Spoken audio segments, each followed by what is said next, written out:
Tuhan firman-Mu ajaib, kekal meski gunung menghilang. Tiada huruf yang gagal, tak terpatahkan siasat. Hidup seperti-Mu ya Allah, lebih dari emas.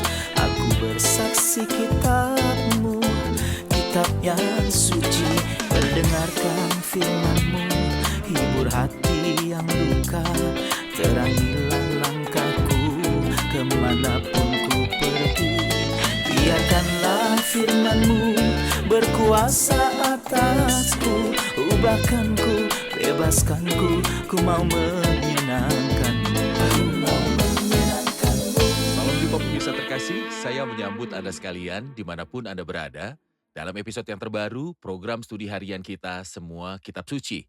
Kita masih mempelajari nubuatan kitab Daniel, salah satu nabi besar dalam perjanjian lama. Kita sampai pada pasal 8 dari ayatnya yang ke-15 sampai akhir pasal. Di episode hari ini, akan dijelaskan lebih detail dalam mengartikan penglihatan tersebut yang telah Daniel lihat dan kita membicarakannya atau sebagian di episode terakhir, dan penglihatan ini milik dari kerajaan atau dua kerajaan, Media dan Persia, dan kerajaan ketiga, Yunani. Untuk memulai, izinkan saya untuk menyambut tamu kehormatan di studio, seorang hamba Tuhan, Saudara Yosef Riyad. Selamat datang, Saudara Yosef. Selamat datang Saudara Riyad. Kami juga menyambut hadirin di studio, selamat datang. Pemirsa terkasih, karena kita mempelajari nubuatan, maka lebih baik untuk Anda membuka Alkitab dan untuk membuat catatan demi keuntungan Anda. Dan jika Anda memiliki pertanyaan, kirimkan pada kami. Dengan kasih karunia Tuhan, kami akan mencoba menjawabnya. Pemirsa terkasih, kita akan memulai pembelajaran sesaat lagi, jadi tetaplah bersama kami.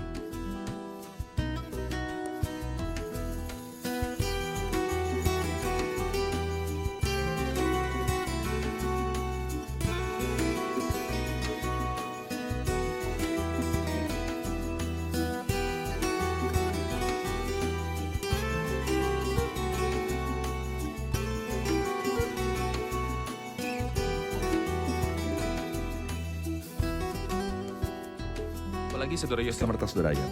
kita masih mendapatkan asupan dari kekayaan firman nubuatan, dan kita telah sampai dalam ayat 15 di pasal yang ke-8, di mana kita melihat interpretasi dari penglihatan yang dilihat Daniel di bagian pertama pasal ini. Ayat 15 dan seterusnya mengatakan, sedang aku Daniel melihat penglihatan itu dan berusaha memahaminya. Maka tampaklah seorang berdiri di depanku yang rupanya seperti seorang laki-laki. Dan aku mendengar dari tengah sungai Ulai itu suara manusia yang berseru, Gabriel, buatlah orang ini memahami penglihatan itu. Lalu datanglah ia ke tempat aku berdiri, dan ketika ia datang, terkejutlah aku dan jatuh tertelungkup. Lalu ia berkata kepadaku, pahamilah anak manusia, bahwa penglihatan itu mengenai akhir masa. Mohon jelaskan kejadian ini, dan reaksi Daniel, serta apa yang dia minta untuk dipahami, dan bagaimana jawaban itu datang kepadanya. Nah, Daniel mendapatkan penglihatan dan kita mengetahui penglihatan itu. Difokuskan pada 2 dari 4 kerajaan yang akan memerintah pada periode zaman bangsa kafir. Dan kedua kerajaan itu adalah kerajaan kedua dan ketiga. Yang pertama adalah kerajaan Media dan Persia. Setelahnya adalah kerajaan Alexander yang Agung. Dikatakan kambing jantan itu sangat membesarkan dirinya. Tapi ketika ia sampai pada puncak kuasanya, patahlah tanduk yang besar itu. Kita mengetahui hal ini di episode terakhir, tapi kita berhenti sejenak pada tanduk kecil.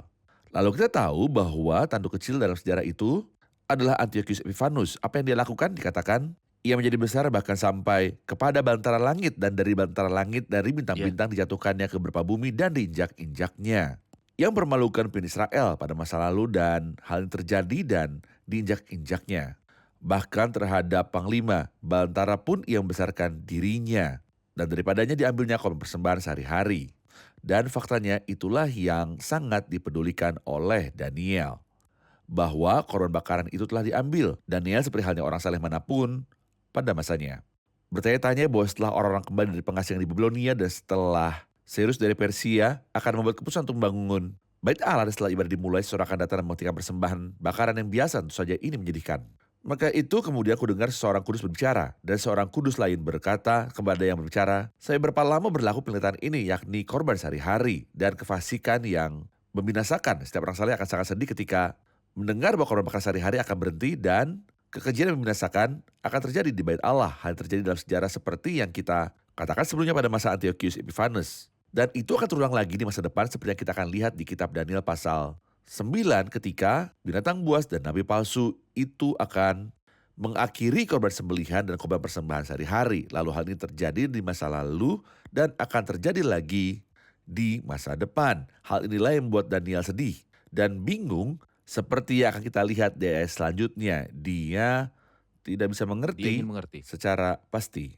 Jika saya ingin mendapat pelajaran dari cerita ini, apa yang akan saya ambil? Maksud saya, ketika Nebukadnezar melihat mimpi, dia menanyakannya kepada orang bijak untuk menafsirkannya, tetapi mereka gagal. Maka Daniel datang, tetapi di sini ketika Daniel melihat suatu penglihatan, dia tidak bisa memahaminya. Kemudian dia datang kepada Tuhan dan Tuhan segera menjawabnya. Apa yang bisa kita pelajari dari hal ini? Benar. Nah, Daniel pergi kepada dia yang mengirimkan penglihatan itu. Dia yang memilikinya dan kita bersyukur kepada Tuhan bahwa kita memiliki jalan terbuka antara kita dan dia. Dia tidak tersembunyi dari kita atau tidak mempunyai hubungan dengan kita. Sebaliknya jika kita memanggilnya, dia mendengar. Itu adalah hal yang luar biasa. Karena agama Kristen mengajarkan kepada kita tentang kedekatan Tuhan dengan kita dan kasihnya kepada kita. Kita tidak melihat ungkapan Tuhan adalah kasih dalam agama apapun kecuali agama Kristen yang menyatakan tentang Tuhan bahwa dia mengasihi dan dia adalah Bapa. Ketika seorang anak kecil kebingungan kepada siapa, dia berpaling, otomatis dia mendatangi ayahnya. Tidak ada yang memberitahunya, dia tahu bahwa jika dia mempunyai masalah, dia pergi menemui ayahnya. Hal yang sama terjadi pada Daniel. Daniel berpaling pada Tuhan dan jawabannya muncul seperti yang kita baca di sini. Dan ia berseru Gabriel, tentunya dia yang dipanggil adalah berdasarkan perintah Allah yang memanggil Gabriel, buatlah orang ini memahami penglihatan itu. Saudara Yosef, pasal ini menceritakan tentang Gabriel setelah ia muncul pada ayat 17, lalu datanglah ia ke tempat aku berdiri dan ketika ia datang, terkejutlah aku dan tertelungkup. Lalu ia berkata kepadaku, pahamilah anak manusia bahwa penglihatan itu mengenai akhir masa. Sementara ia berbicara dengan aku, jatuh pingsanlah aku, tertelungkup ke tanah. Tetapi ia menyentuh aku dan membuat aku berdiri kembali. Lalu berkatalah ia, kuberitahukan kepadamu apa yang akan terjadi pada akhir murka ini. Sebab hal itu mengenai akhir zaman. Domba jantan yang kau lihat itu dengan kedua tanduknya ialah raja-raja orang Media dan Persia. Dan kambing jantan yang berbulu kesat itu ialah Raja Yunani dan tanduk besar yang di antara kedua matanya itu ialah raja yang pertama. Dan bahwa tanduk itu patah dan pada tempatnya itu muncul 4 buah, berarti 4 kerajaan akan muncul dari bangsa itu, tetapi tidak sekuat yang terdahulu. Dan pada akhir kerajaan mereka, apabila orang-orang fasik telah penuh kejahatannya, maka akan muncul seorang raja dengan muka yang garang dan yang pandai menipu. Kekuatannya akan menjadi hebat, tetapi tidak sekuat yang terdahulu, dan ia akan mendatangkan kebinasaan yang mengerikan. Dan apa yang dilakukannya akan berhasil. Orang-orang berkuasa akan dibinasakannya, juga umat orang kudus. Dan oleh karena akalnya, penipuan yang dilakukannya akan berhasil. Ia akan membesarkan dirinya dalam hatinya, dan dengan tak disangka-sangka banyak orang akan dibinasakannya. Juga ia akan bangkit melawan raja segala raja, tetapi tanpa perbuatan tangan manusia, ia akan dihancurkan. Adapun penglihatan tentang petang dan pagi itu, apa yang dikatakan tentang itu adalah benar. Tetapi engkau sembunyikanlah penglihatan itu, sebab hal itu mengenai masa depan yang masih jauh. Maka aku Daniel lelah dan jatuh sakit selama beberapa hari lamanya. Kemudian bangunlah aku dan melakukan pula urusan raja, dan aku tercengang-cengang tentang penglihatan itu, tetapi tidak memahaminya. Kita juga harus berhenti pada bagian ini. Benar. Silakan. Jadi hal pertama yang saya ingin Anda perhatikan bahwa kata-kata ini adalah untuk akhir zaman. Lihatlah ayat 17 bahwa penglihatan itu mengenai akhir masa. Iya, Ayat 19, sebab apa hal yang akan itu terjadi mengenai pada akhir zaman. akhir murka ini. Hmm, Kemudian melanjutkan kepada ayat 23 dan pada akhir kerajaan mereka. Ayat 26 penglihatan itu mengenai masa depan yang masih jauh. Ia terus iya, mengulang bahwa perkataan ini akan terjadi pada akhir waktu. Ini cocok dengan pasal 12 ketika kita telah sampai dikatakan pada ayat 4, tapi engkau Daniel sembunyilah segala firman itu dan meteraikanlah kitab itu.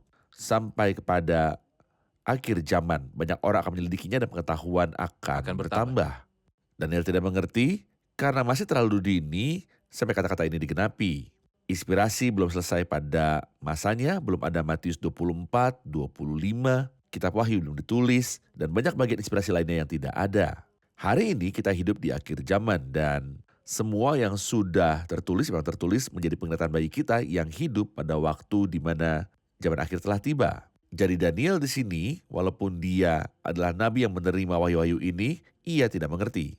Lihat juga dalam pasal 12 ayat 8 dan 9 itu adalah akhir dari kitabnya, akhir dari nubuatannya. Adapun aku memang mendengar hal itu tapi tidak memahaminya.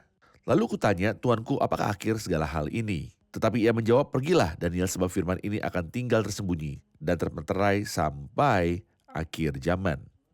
Jadi, kata-kata ini ditujukan untuk zaman akhir, dan sampai akhir zaman, apa yang akan terjadi? Banyak orang akan menyelidikinya dan pengetahuan akan bertambah. Kita hidup pada akhir zaman dan banyak orang akan menyelidikinya. Berarti banyak orang akan membaca Alkitab, khususnya nubuatan Daniel, dan pengetahuannya akan bertambah. Dan kita bersyukur kepada Tuhan atas banyak hal yang bahkan Daniel tidak dapat mengerti. Kita sekarang karena kasih karunia Allah dan oleh roh Allah yang diam di dalam kita, dan karena dengan selesainya wahyu dapat memahami dan menjelaskannya kepada orang lain. Saudara Yosef, ayat 23 berkata, "Dan pada akhir kerajaan mereka, apabila orang-orang fasik telah penuh kejahatannya, maka akan muncul seorang raja dengan muka yang garang dan yang pandai menipu."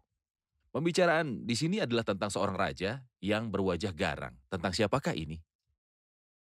Kita telah membaca sebelumnya di buku ini tentang tanduk kecil yang mengacu pada Antiochus Epiphanus. Tapi di sini yang dibicarakan adalah tentang Raja Utara, seekor tanduk kecil lainnya yang akan muncul di masa depan. Dan dikatakan tentang dia di sini, dan pada akhir kerajaan mereka apabila orang-orang fasik telah penuh kejahatannya, maka akan muncul seorang raja dengan muka yang garang dan yang pandai menipu. Saya ingin mengatakan bahwa Raja Utara mempunyai setidaknya 4 nama dalam Alkitab. Mohon beritahukan itu pada kami. Nama yang pertama adalah Raja Utara. Hal ini muncul dalam pasal ini dan kita akan bacanya secara eksplisit dalam Daniel 11. Raja negeri selatan akan berperang dengan dia dan Raja negeri utara itu akan menyerbunya dengan kereta. Sebelum kita lanjutkan sebagai letak geografis, utara dari apa dan selatan dari apa? Dari tanah Israel, seakan-akan tanah Israel adalah pusat nubuatan. Jadi yang ada di sebelah utaranya adalah Raja Utara. Apa yang terletak di sebelah selatannya disebut Raja Selatan. Karena secara nubuatan ini adalah pusatnya. Izinkan saya menyebutnya seperti yang dikatakan saya, lembah penglihatan. Oke. Pusat penglihatannya ada di wilayah Yerusalem. Namun secara historis, Raja Utara adalah Syria dan Raja Selatan adalah Mesir. Benar. Baik. Jadi nama yang pertama adalah Raja Utara dan juga disebut orang Assyria. Kita menemukan nama ini secara spesifik di dalam kitab dari Yesaya pasal 28. Saya ingin membacanya karena memiliki arti yang indah. Sebab itu dengarlah firman Tuhan, hai orang-orang cemooh. Hai orang-orang yang memerintah rakyat yang ada di Yerusalem ini mengacu pada Knesset Israel. Karena kamu telah berkata, kami telah mengikat perjanjian dengan maut. Dan dengan dunia maut kami telah mengadakan persetujuan. Apa yang dimaksud dengan dunia maut? Binatang buas, mereka akan bergantung pada binatang buas itu di masa Binatang buas depan. mengacu pada Raja dari Barat. Benar, ini mengacu pada Raja dari Barat yang kita baca secara rinci di pasal 9 nubuatan ini. Dan yang telah kita baca sebelumnya di pasal 7. Di sini mereka mengatakan bahwa mereka buat perjanjian dengan binatang yang di sini disebut kematian dan dunia maut. Wahai orang-orang bodoh, mengapa kamu menolak kebangkitan kehidupan? Kristus yang telah datang kepadamu, dan kamu akan buat perjanjian dengan kematian dan perjanjian dengan dunia maut. Maka mengapa harus membuat perjanjian dengan dunia orang mati dan maut? Sehingga biarpun seperti bersik-desik dengan kerasnya yang diartikan sebagai Raja dari Utara, kami tidak akan kena. Kemudian Allah menjawab mereka di ayat 18 dan 19 berkata, perjanjianmu dengan maut itu akan ditiadakan. Dan persetujuanmu dengan dunia orang mati itu tidak akan tetap berlaku. Apabila seperti bersik-desik dengan kerasnya, kamu akan hancur diinjak-injak. Dan ada lagi, seberapa kali ia datang, ia akan menyeret kamu. Dan ada lagi, sebab pagi demi ia akan datang pada waktu siang dan pada waktu malam. Datang dan melewati Ya, hari itu mereka. akan datang kepada mereka dan melewati mereka karena mereka menolak Benar. Kristus. Mereka menolak kebangkitan kehidupan dan membuat perjanjian dan persetujuan dengan orang mati dan maut yang menuju pada binatang buas itu. Seolah mereka berkata, selama kita mengandalkan binatang buas itu tidak ada yang bisa mendatangi kita. Siapa bilang Benar. begitu? Baik. Kita akan saksikan laporan dan kembali untuk menjawab pertanyaan hadirin. Kristus adalah tujuan akhir dan tujuan dari semua nasihat Allah. Bangsa Israel seharusnya menjadi bangsa yang di dalamnya tergenapi nasihat Allah di bumi. Namun mereka memang telah gagal dan kini mereka berada di bawah disiplinnya. Mereka telah tercerai-berai dan secara terbuka mereka menjadi bukan umatnya. Meskipun begitu, umat ini tetaplah umat yang dikasihi Tuhan demi para ayah. Tetapi ketika masa penghakiman mereka dengan kebutuhan berakhir, mereka akan kembali ke tanah mereka dan kerjaan mereka akan didirikan kembali dengan penuh berkat. Mengapa? Sebab Allah tidak menyesali kasih karunia dan panggilannya. Lebih lagi, karena keteguhan kasih Allah yang kekal terhadap Israel, matanya masih tertuju pada bangsa dan kuil, sekalipun bangsa itu sudah tercemar di bawah kaki bangsa-bangsa lain. itu akan tetap menjadi suatu negeri yang dipelihara oleh Allah Tuhanmu. Sebab tertulis, suatu negeri yang dipelihara oleh Tuhan Allahmu, mata Tuhan Allahmu tetap mengawasinya dari awal sampai akhir tahun. Kita ingin tahu lebih banyak tentang Raja Utara dan konflik apa yang akan dia alami di masa depan, lalu bagaimana Tuhan akan melenyapkannya. Silakan Saudara Yosef. Jadi menurut saya ada hubungannya antara tanduk kecil di bagian pertama pasal ini dengan bagian kedua di dalamnya. Apa masalah tanduk kecil di bagian pertama dari pasal ini? Dia membenci orang-orang Yahudi dan membenci ibadah mereka dan ingin membatalkan ibadah di Bait Allah. Dan menurut saya, Raja Utara yang akan datang setelah pengangkatan gereja juga akan memiliki sikap yang sama. Maka dikatakan di sini, maka akan muncul seorang raja dengan muka yang garang dan yang pandai menipu. Kekuatannya akan menjadi hebat, tetapi tidak sekuat yang terdahulu karena ia akan didukung oleh kekuatan yang besar. Dan menurut saya indikasi mengenai apa yang terjadi setelah pengangkatan gereja sudah terlihat sekarang di bagian yang ada di sebelah utara. Tanah Israel dipimpin oleh Rusia dan bagian di selatan. Kemudian dilanjutkan dengan menggambarkan apa yang akan Raja Utara lakukan dan ia akan mendatangkan kebinasaan yang mengerikan. Dan apa yang akan dilakukannya akan berhasil. Orang yang berkuasa akan dibinasakannya juga umat orang kudus. Dia membenci orang-orang ini dan membenci Bait Allah. Maka itu kita membaca tentang dia pasal 9 dan dari sayap kekejian akan datang yang membinasakan. Siapakah yang menjadi negeri ini tandus? Raja Utara, dan ini adalah nama kelimanya. Jadi dia disebut orang Assyria. Raja Utara, cambuk yang dahsyat yang membuat sunyi sepi dan juga tanduk kecil. Jadi dia punya 5 nama dalam nubuatan itu.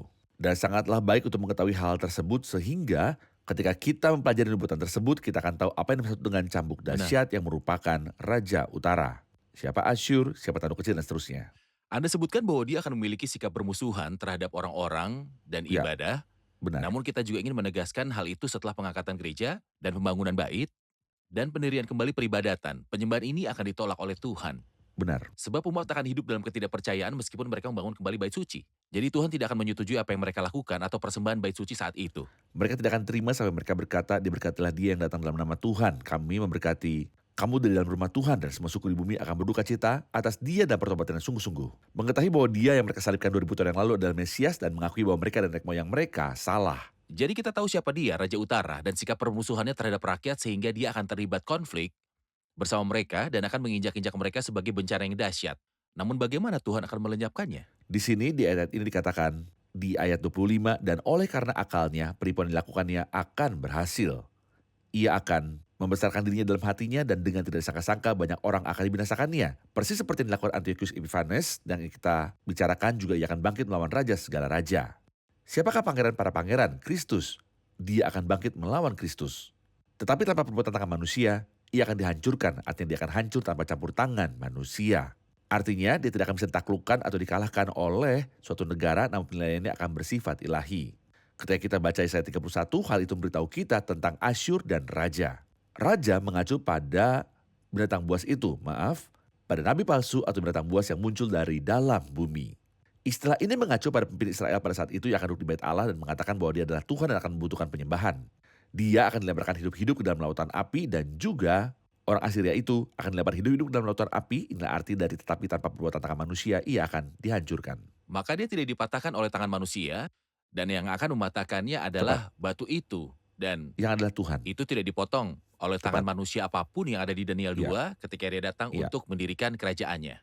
Benar, Jadi akan terjadi konfrontasi pribadi antara orang tersebut dan Kristus, Raja segala raja. benar. Inilah kesudahan Raja itu, Raja Utara.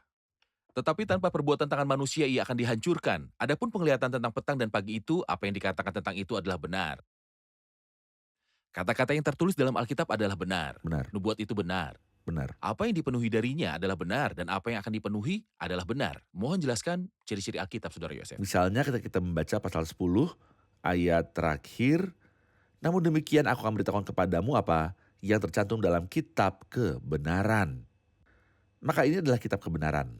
Dan apa yang Daniel katakan adalah benar. Dan dalam Yohanes 17, Kristus berkata tentang keseluruhan Alkitab ketika ia berdoa kepada Sang Bapa, kuduskanlah mereka dalam kebenaran. Firman-Mu adalah kebenaran.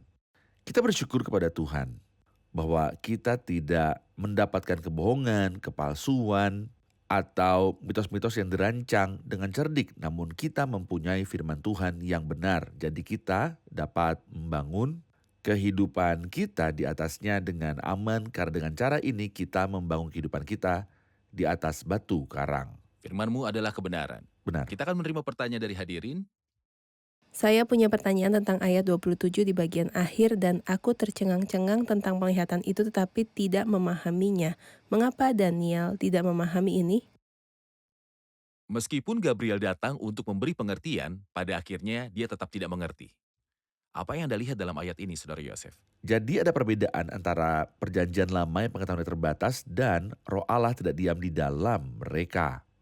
Dan antara kita dalam perjanjian baru sebagai contoh yang dikatakan Rasul Petrus, dengan demikian kami makin diteguhkan oleh firman yang telah disampaikan oleh para nabi. Itu menjadi lebih jelas karena kita telah melihat apa yang kita telah dengar. Maksud saya, perkataan kerajaan Kristus hanyalah kata-kata dalam nubuatan. Namun Petrus melihat kerajaan Kristus dengan matanya di atas gunung. Saya pikir kita juga saat ini melihat kelompok seperti itu. Kita mengerti Raja Utara dan Raja Selatan. Kita melihat Rusia, Cina, Amerika, kita melihat Barat. Gambarannya semakin jelas sedikit demi sedikit. Ditambah dengan roh Tuhan yang diam di dalam kita, ditambah dengan kelengkapan wahyu. Kita mempunyai keistimewaan besar yang dapat kita pahami. Meskipun Daniel orang yang hebat ini tidak dapat mengerti, lihat betapa terhormatnya orang ini. Maka aku, Daniel, lelah dan jatuh sakit. Beberapa hari lamanya, kemudian bangunlah aku dan melakukan pula urusan raja. Maka Dia ia tidak menyerah. tidak menyerah. Tapi kemudian bangunlah aku dan melakukan pula urusan raja. Dan aku tercengang tentang penglihatan itu tapi tidak memahaminya. Itu berarti ketika dia sedang mengerjakan urusan kerajaan dengan tangannya, dia masih memikirkan tentang penglihatan yang ia dapat. Bagaimana para nabi perjanjian lama bersikap dan mereka meneliti saat yang mana dan yang bagaimana yang dimaksudkan oleh roh Kristus yang ada di dalam mereka. Mereka sedang mencari. Saya berharap kita memiliki keinginan yang sama untuk mengenal Tuhan dan jalannya. Seperti para nabi perjanjian lama, dan jika para malaikat rindu untuk melidiki hal-hal ini, berapa banyak lagi yang harus kita cari dan rindukan untuk mengetahui firman Tuhan. Benar, bahkan ketika dia tidak mengerti di akhir pasal 7, dia mempertahankan urusan dalam hatinya. Dia selalu mementingkan urusan Tuhan. Tuhan berkati Anda, Saudara Yosef. Kita telah di akhir episode. Informasi ini sangat kaya dan sangat berguna. Saya berharap umat Tuhan dimanapun memegang teguh firman nubuatan ini. Amin. Kita akan simpulkan episode ini bersama hadirin.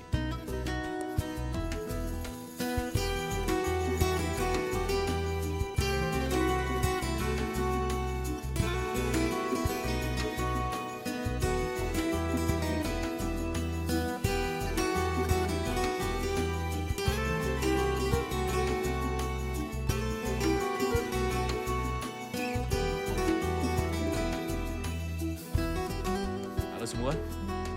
Saat ini kita menghabiskan banyak waktu untuk menafsirkan penglihatan yang Daniel dapatkan. Dan kita tahu bahwa bagian ini terjadi dalam sejarah dan masih akan digenapi setelah pengangkatan gereja.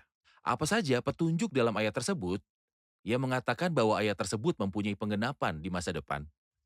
Ayat 17 mengatakan bahwa penglihatan itu mengenai akhir masa. Ayat 19 berkata apa yang akan terjadi pada akhir murka ini. Ayat 26 berkata sebab hal itu mengenai masa depan yang masih jauh.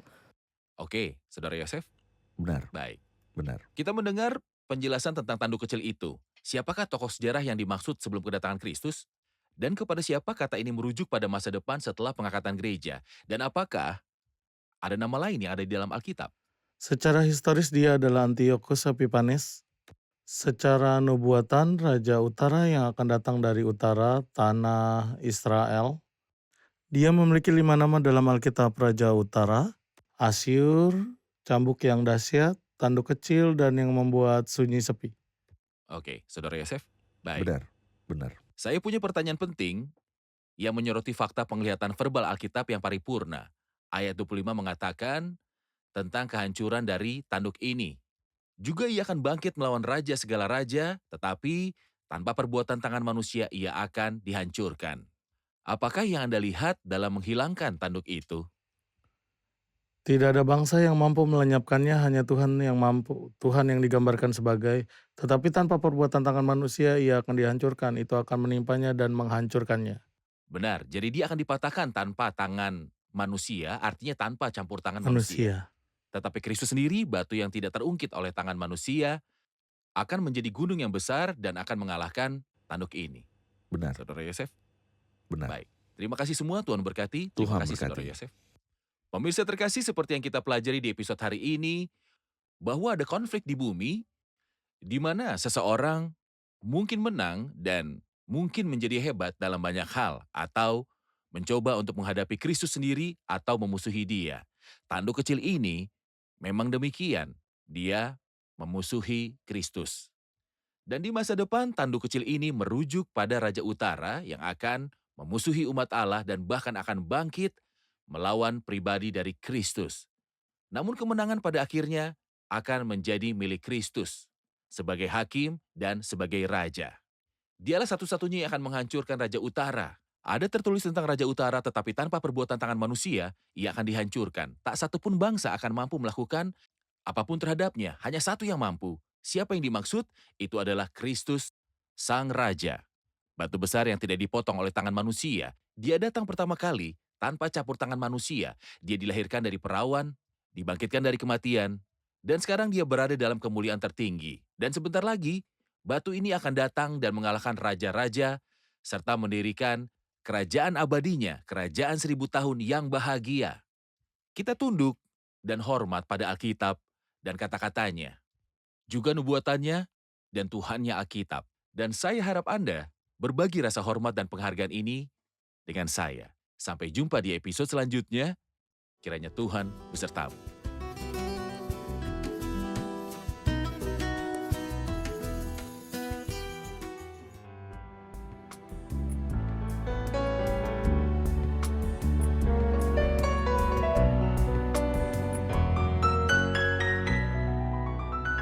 يسوع أنت كنزي العظيم يا منبع الرحمة والحنان كمريم أجثو لديك ربي فرحة النفس بذا المكان ما أعذب ذكر اسمك للسمع لقد سبيتني مدى الزمان إشراق شمس وجهك المنير ينفي الشكوك مانحا أمان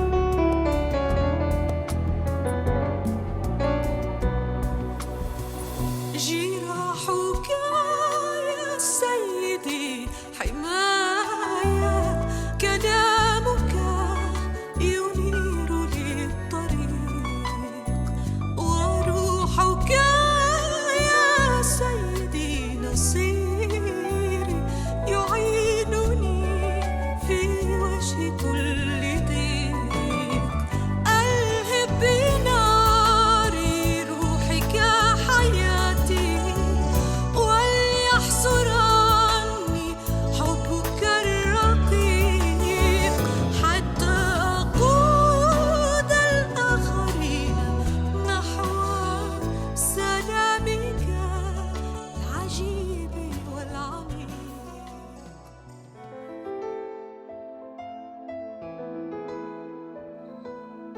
Tuhan firman-Mu ajaib, kekal meski gunung menghilang. Tiada huruf yang gagal, tak terpatahkan siasat. Hidup seperti-Mu ya Allah, lebih dari emas. Aku bersaksi kitab-Mu, kitab yang suci. Mendengarkan firman-Mu, hibur hati yang luka. Terangilah langkahku kemanapun ku pergi. Biarkanlah firman-Mu berkuasa atasku. Ubahkanku, bebaskanku, ku mau menyenangkan-Mu. Tuhan firman-Mu ajaib, kekal meski gunung menghilang. Ubah dan bebaskan aku.